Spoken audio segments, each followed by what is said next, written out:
internautes, bien le bonjour. Alors c'est ma brève de la semaine, vous commencez à vous y habituer et bravo à vous et merci beaucoup. Alors 2 sujets rapidement cette semaine. D'abord, je vais vous amener à Copenhague, au Danemark, parce qu'il y a une folle furieuse, une députée verte, qui s'appelle Brigitte Keller-Holst, et qui en fait a déclaré que les résidents dans les EHPAD, donc les maisons de retraite danoises, n'auront droit qu'à 80 grammes de viande de bœuf par semaine. Par semaine. Je sais pas si vous vous rendez compte. Alors, en plus, elle fustige les boomers. C'est-à-dire, moi, je suis un boomer, hein, donc elle me fustige finalement indirectement. Je suis pas danois, mais quand même.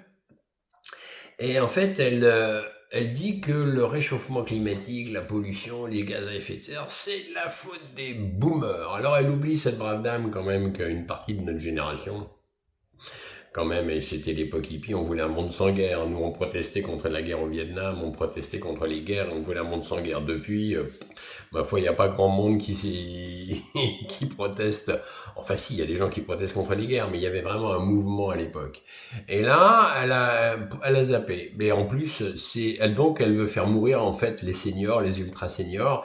Et ça, c'est quand même horrible. Elle est tarée. C'est ce que j'appelle être tarée. Malheureusement, elle est députée. Il faudra peut-être arrêter d'élire quand même des gens qui sont quand même neuneux et qui sont quand même tarés et toxiques. Parce que mine de rien, pour aller dans un programme comme celui-là, c'est quand même éminemment toxique. Voilà, ça c'était mon premier sujet.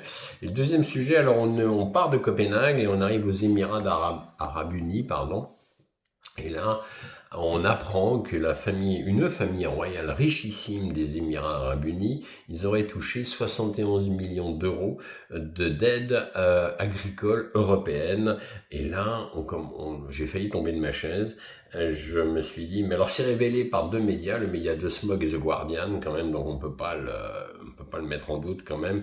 Et en fait, comment ça peut se passer? Ben, c'est très simple. Il y a un grand groupe agroalimentaire émirien qui s'appelle Aldara, qui est actif dans de nombreux pays et qui est lié à la famille régnante des Émirats. Mais par le biais de ses filiales, puisque c'est des groupes agroalimentaires, le groupe contrôle environ 65 000 hectares de terre en Europe, principalement en Roumanie, mais aussi en Espagne et en Italie. Et donc, en fait, par l'intermédiaire de la PAC, donc de la politique agricole commune, eh bien, cette entreprise a touché 71 millions d'euros d'aide et donc finalement, et comme le propriétaire de cette entreprise, c'est cette richissime famille des Émirats Arabes Unis, ben en fait, voilà, ils ont touché le pactole.